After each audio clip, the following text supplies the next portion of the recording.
All right. We are back. Sorry about that little snafu. That was Zach Years fucking with us from Arkansas. So we were going to talk about. You wanted to talk about something. You've been talking about it for like 10 minutes. So why don't you just go ahead and take the. Okay, so baby aerodynamics. So one of my friends says that her brother had a baby, and her brother had a baby. Her brother he had the baby with her sister-in-law. Okay, they were married. It was consensual. They had a baby. Okay. I thought you wasn't worried about it being rape. I was just worried about it, a man having the baby. Like, only person who could do that was Arnold Schwarzenegger. So Arnold Schwarzenegger had a baby? You ever seen Twins with him and Danny DeVito? No. Yes. I heard that movie was terrible. That movie is great. Okay. He has a baby. Are you crying? No. He has a baby. And it's Danny DeVito. No. Danny DeVito is in the movie baby with him. Then Arnold Schwarzenegger gets pregnant. So Danny DeVito... Danny DeVito didn't knock him up. Well, then how did Arnold Schwarzenegger get pregnant? You're going to have to watch the movie and then tell me whether or not you think it's terrible. Okay. So baby aerodynamics. Baby aerodynamics. So this question popped into my mind. If you threw a baby,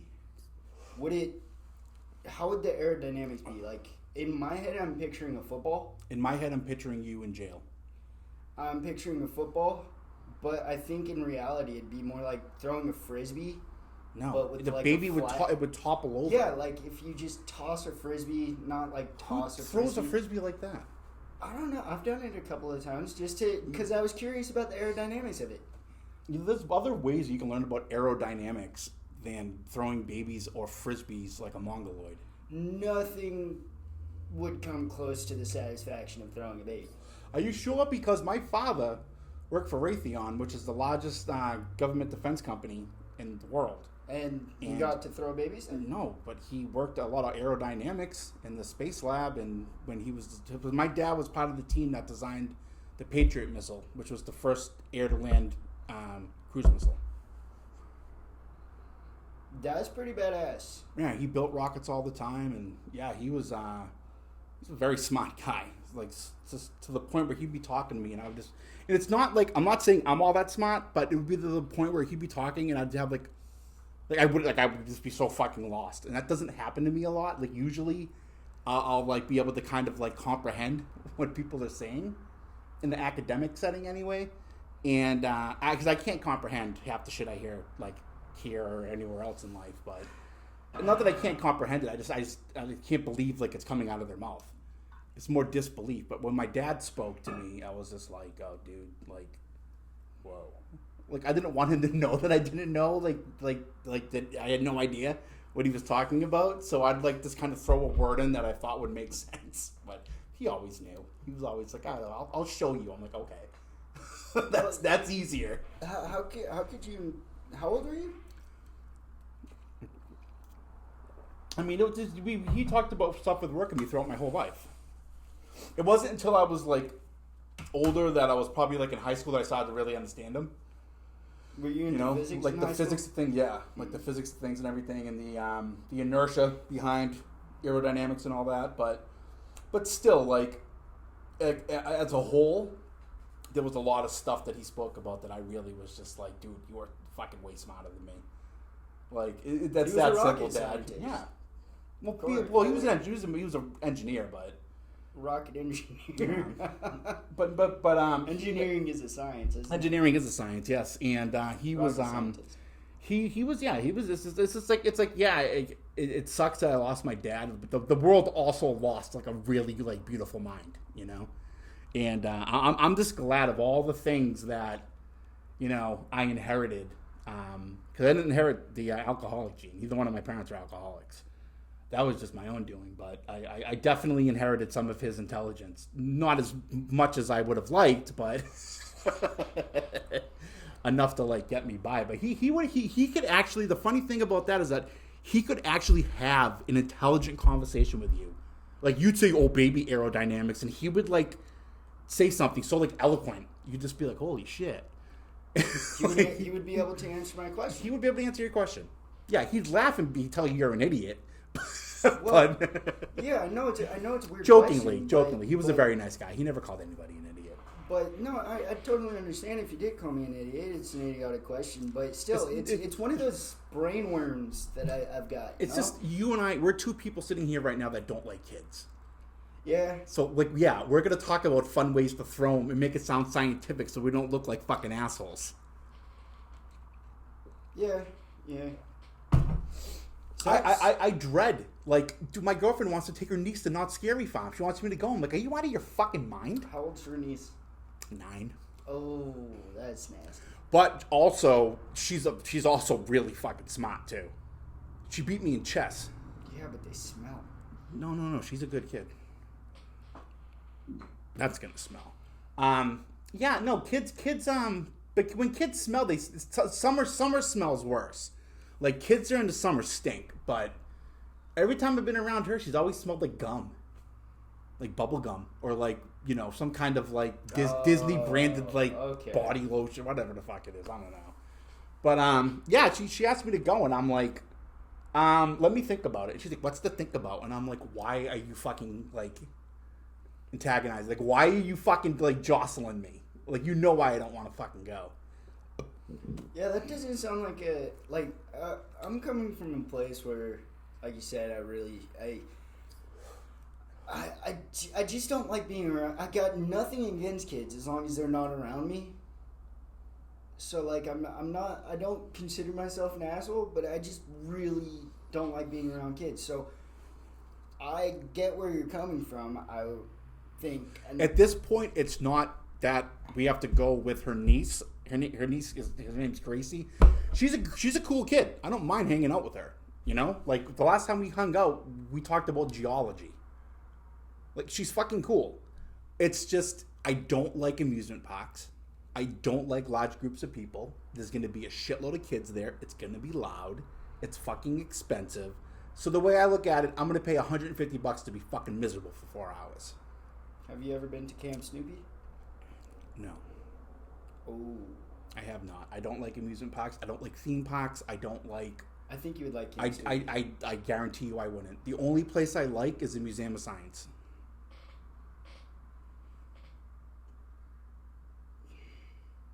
I don't like the aquarium. They keep animals captive. I think that's wrong. Aquarium? I don't like that they keep the animals captive. They take them out of their natural habitats for people to go ogle over. You could actually touch the stingrays, man. They're soft. Why would you want to touch a stingray? I touched a golden eel. A rare golden eel. Yeah. That sounds like a dick move. No, it wasn't a dick move. Touching I put it back in the water. It couldn't get in the water. I saved its life. Oh, okay. Oh, you were saving an eel. All right. It stands out. Eels aren't golden. But anyhow, I don't like zoos. I like things. I love animals. I do. I love animals. The one setback about living here is that I haven't been able to have a dog, and I've always had a dog. Always. Oh yeah. And it's a fucking bummer, And I almost quit over it. Quit here about a year ago over that because my girlfriend and we had a dog, and she couldn't keep it at her place anymore. And I said, well, if I can't have it here, I'm going to move out. And then her aunt and uncle ended up taking it, which was good because she ended up moving back in with her aunt and uncle, so I still get to see it all the time.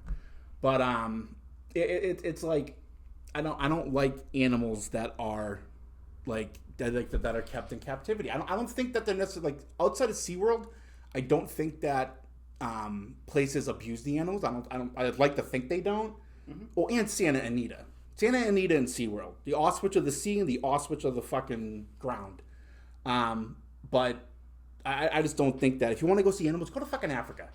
Go on a safari. If you really want to see them that badly, if you really need to go look at animals, go look at a fucking zebra or an elephant or a fucking rhino, right in front of your face, where they're not kept in cages. Where if you fuck with them, they can fuck with you back. Let's just see somebody fuck with a fucking rhino in Africa. Like they fuck with them at the zoo. That rhino will fuck you up. Will fucking eviscerate you. Didn't they used to kill the rhinos to just take their horns?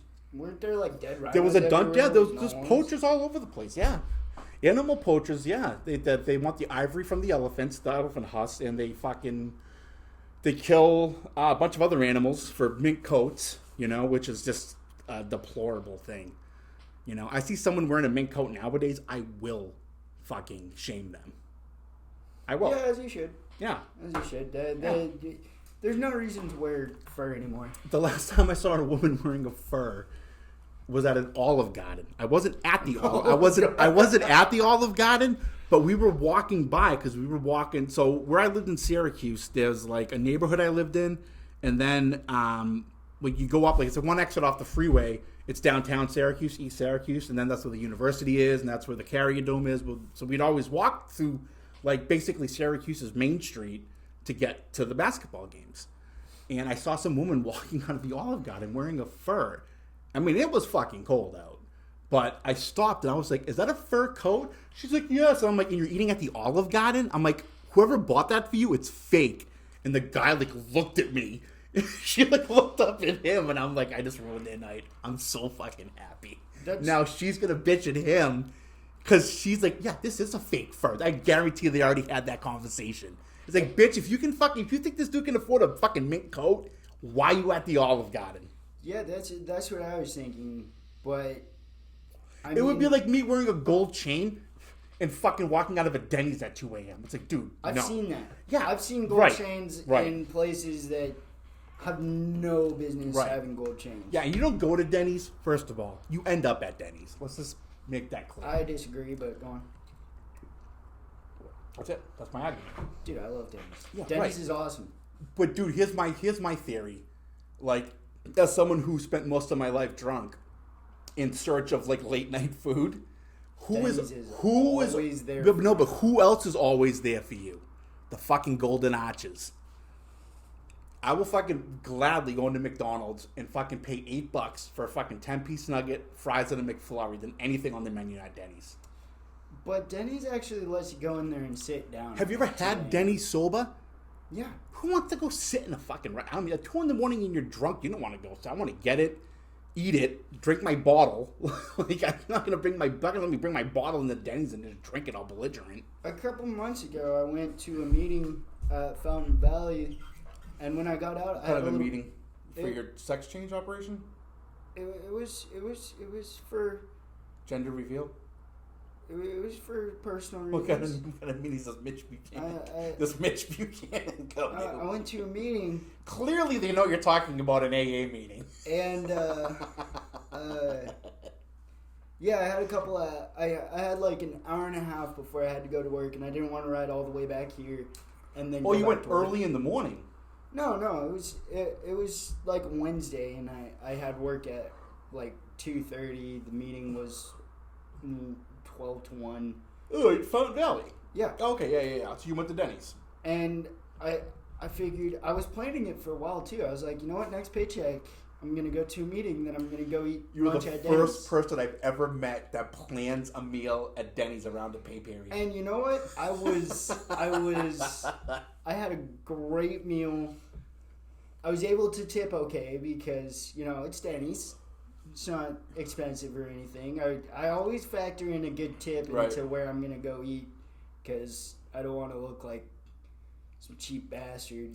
I got a story about that. So I was actually not forced, but my buddy Josh just took a birthday a couple weeks ago. He's turning like 39 or something. And so after the work meeting, I was like, hey, man, I'm like, you want to get breakfast on me? It's your birthday, I'll buy you breakfast. He's like, all right, yeah, let's go to Denny's. And I'm like, fuck. And I knew before I offered to buy him breakfast that he loved Denny's. And it's right up the street. So it was your fault? It was not my fault. I wouldn't really say I was at fault for anything for offering to buy my friend breakfast. But, so I'm thinking in my head, I'm like, all right, whatever. It's his birthday. I'm not going to say anything. I'll just fucking go, I'll get fucking bacon and eggs. How they can't fuck that up? They can't. Yes, they can. So I ordered bacon and eggs scrambled with fruit as a side. Easy. I got fucking burnt fucking unedible bacon, over easy eggs, and wheat toast or white toast. I was just like, they got your order wrong. They got my order very wrong. Yeah. So the eggs were wrong. The bacon was burnt. The side was wrong. I asked for an orange juice. I got a fucking Coke. So they just fucked up the tables. Somebody probably asked for some well-done bacon over easy eggs. No one else was there. It was literally one other couple already eating. A Denny's has so many corners to go into. I hid myself. Okay, away listen. I'm not going to sit here and let you defend Denny's when I'm not even done with the story yet. I let the waitress know. I'm like, hey, I didn't order this. I mean, I did, but it's wrong. And she's like, oh my God, I'm so sorry. I'm like, okay. So she's like, what did you order again? I'm like, bacon. And she goes, hey, you got bacon and eggs. I'm like, yeah, I know. But I asked for the egg scrambled, and I asked for a side of fruit and an orange juice. I got Coke, over easy eggs, burnt bacon, and toast. And she was like, okay, I'll make sure they fix that. Like, fucking 10 minutes go by. He's like done with his food. She brings out the exact same order. And I'm just like, okay. I'm like, you know what? Just cancel I'll just pay for what he had and be on my way. She's like, okay, I'm really sorry about that. And I'm like, all right. I get the bill. Nothing is taken off. Like, they're still trying to charge me for the meal I sent like twice wrong. And so I'm like, I go to the desk where you pay. And I'm like, is there a manager available? Yeah. So she goes and gets the manager. And I tell him the story, tell him what happened. And he's like, oh man, I'm really sorry about that. He's like, was it good? I'm like, no, I didn't eat it. It came back the wrong way twice, and I was just like, forget it, because he was already done. Like, I gotta go. I don't have time. He's like, well, let me get you something to go for free. And I'm like, I don't have time. He's like, you don't have time? I'm like, no, I don't have time for you guys to fuck up my order a third time. I'm like, can I just pay for his and be on my way? And I look at Josh. I'm like, look, dude. I'm like, I'm gonna pay for your breakfast, but if you want to leave a tip, you leave it. I'm like, because I'm not tipping. This is ridiculous. Oh, but they were so nice. They were fucking condescending. They were idiots, but they were nice. They were no. And I don't fucking award fucking idiocy. I'm sorry, I don't. If you're gonna fuck up my order twice, and then like argue with me about what I ordered, like, come on. Because when I told her, I was like, yeah. I'm like, she's like, that is the bacon and eggs. I'm like, yeah, but it's not the fucking one I wanted. Like twice I had to go through this. So now I'm like hungry. I'm angry, and I had to like argue with the manager to fucking take it off the bill. It was fucking ridiculous. He was like, no, instead of taking it off, we'll make you something to go. He said for free, but he still had to take it off the bill. So I'm like, look, dude, I'm paying for the fucking biscuits and gravy and the fucking Coke, whatever he got. And I'm like, that's it. And he was like, all right. Like I'm the asshole. Fuck that place. Never again. Probably went to I went to the one right next to your work. That was a great Denny's. I have nothing bad to say about that Denny's. Well, it must be a white thing. So anyway, white. My friend wasn't. Oh. But you got his order right. You did. Right, exactly. Like, it's not cool to be white at Denny's anymore. So fuck that place. It was cool. I'm going to go to McDonald's. That's still a place you can go and be white and get shit done. When you say McDonald's, I taste the salt in the back of my throat. You're ordering the wrong shit. You go to McDonald's, whatever you get, you say, I want no salt on the fries. And you get crispy, piping hot, fucking delicious French fries. And people out here, for some fucking reason or another, refuse to put ketchup on their French fries. They fucking want ranch. If you get no salt on your French fries at McDonald's and put ketchup on them, it's fucking perfect. Because like the little bit of salt in the ketchup makes up for it. It's fucking great. And get a McFlurry, not a drink. I never get their French fries. I hate their French fries. I'm not a big fan of McDonald's. I understand it's poison. Like, I get that. And like whenever I eat it, I feel like shit the next day. But their French fries are fucking delicious. It's not that it's poison. It is poison. It's subpar fast food. It's poison. It's like Jack in the Box is better. Anything Jack in the Box is poison. Burger King is poison. Much better than McDonald's. No, Jack in the Box. Whenever I eat Jack in the Box, first of all, they slather mayonnaise on everything. I'm not cool with that. You could ask for no mayonnaise. I have another issue. It's like, did you ask nicely? I doubt that you asked nicely. How can I have that with no mayonnaise, please? How do you not like? If it's the second time, then yeah, then I get a little terse. But when I initially asked for it, no, I'm polite because I don't want somebody farting or spitting or rubbing their gooch on my food. You're right. They're gonna do that anyways. I'm nice to people. They don't know I'm white at the drive-thru. Yeah, I have a very good drive-thru voice. Let's hear it. I can't do it now because you need to hear the octave of it going through the speaker, through the tunnel. To hear it now, it's just us talking. But I've been inside the restaurant and I heard how people sound on that drive-thru, and then I've heard them when they come to the window, completely different. No? Yeah. I'm like, oh, I could pretend to be like Puerto Rican or something.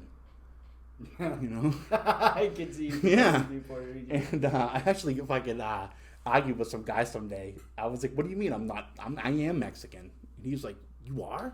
I'm like, yeah. I'm like, I've been living in California for like 10 years. I came here from Mexico. They're like, wow, you really learned the language well. I'm like, yeah, well, I went to college. And they're like, huh. Just like sitting in my head like, are these people fucking serious? Well, that's not a common story. I know, but I'm clearly white. Clearly white. I don't even tan because I put on so much fucking sunblock. Well, if a man could be a woman, if a man can have a baby, then a white person or a black person or a Mexican person, anybody could say that they're freaking Guatemalan or Swedish. What are people gonna do when they run out of months to designate for people? Because now, like, it's National Indigenous Peoples Month, and November will be October and 5 other months of the lesbians and the LGBT community, and then you got February for Black History Month. So the gay community has like 6 months already, and Indigenous people have a month. Black people get the shortest month. So what are they going to do? What are the lesbians going to do when they run out of months to steal? Like, what is the LGBTQ community going to do when they've like run out of shit to take as their own? Because they're so fucking they're so disenfranchised. What are they going to do? Protest. Have you ever seen a gay protest? It's like cute. You know, it's like, oh, that's adorable. Have you seen a lesbian protest? That shit ain't cute, man. No. The lesbians are fucking badass. But like when they bring their like friends from that community with them, and you got like a dude standing on like a glittery fucking milk crate, like wearing a loincloth, bitching about equality. It's just like, come on, dude, get down. It's like, just go to the Congress and tell them what you want. They'll give it to you.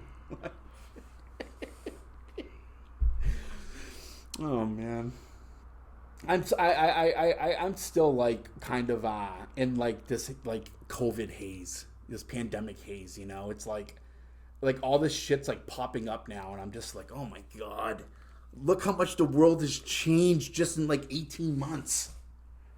You know? I don't see it. Yeah. I grew up in Long Beach, dude. It was always gay. Well, yeah, no. I'm not saying just gay. And I basically grew up in California in Long Beach, you know, and I love it. Long Beach is outside of Syracuse. Long Beach is my favorite city in the world. But I feel like it's just like, I remember when this pandemic started.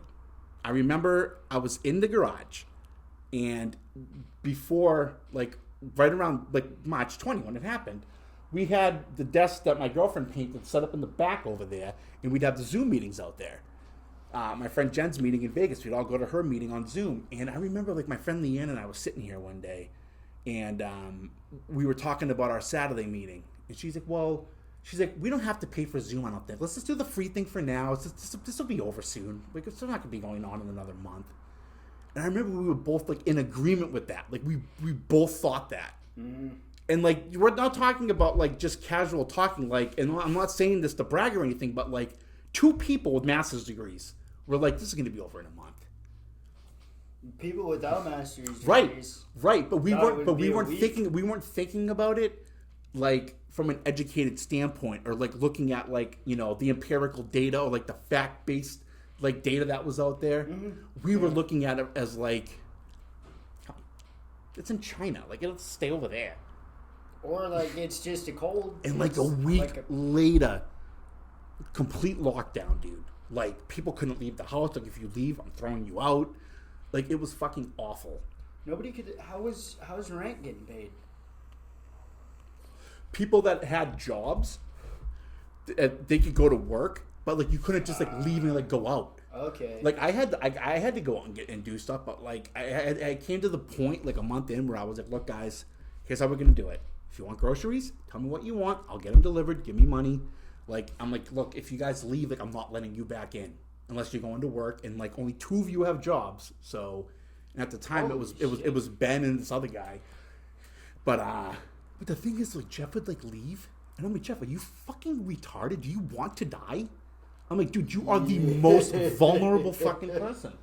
And I had to like browbeat him and fucking not leaving. Like he's like, he'd go to the store, come back with like a 12-pack of Coke. I'm like, you're fucking willing to die over fucking Coca-Cola? He probably wasn't, like, nobody was taking it seriously. I gotta tell you, there was nights where I was praying that those two would leave and not come back. I'm like, they'll just get it, and I will, like, by the hand of the law, be able to tell them, no, you can't come here. You fucked that up. Bye. And they just festered away. Fucking here, dude.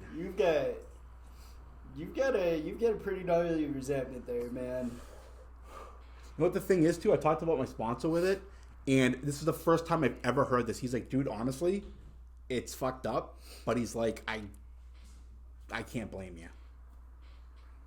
Yeah. Yeah. Probably. You know, my mother told me to fucking beat one of them with a fucking sock full of fucking soap. Yeah, just don't let it get to the homicidal point. You'll be fine. We'll be able to deal with it once. Well, he'll be gone on Friday or whenever day. Hopefully, even before that, and then, you know, getting rid of Jeff will be easy. He's too scared. Oh, this big dude, you got a week. We'll figure it out. Like, he's not taking the help I've offered him. So now I'm just like, all right, dude, fine, fucking do it on your own. But this is your time frame. He hasn't accepted your. I told him that my friend was another manager was coming over to help with that because he has a guy at his house he needs to get and do assisted living, and he was just like, "Yeah, okay," like being like a little fucking cunt about it. I'm like, "Fucking all right, dude." Of course, he's comfortable here. That's the thing. Of course, This isn't a fucking elderly home. Yeah, but I'm over it. Of course, I'm done with it. I don't want to talk about it anymore. We're gonna take a break. We'll be right back. Ooh, that fart smells like broccoli.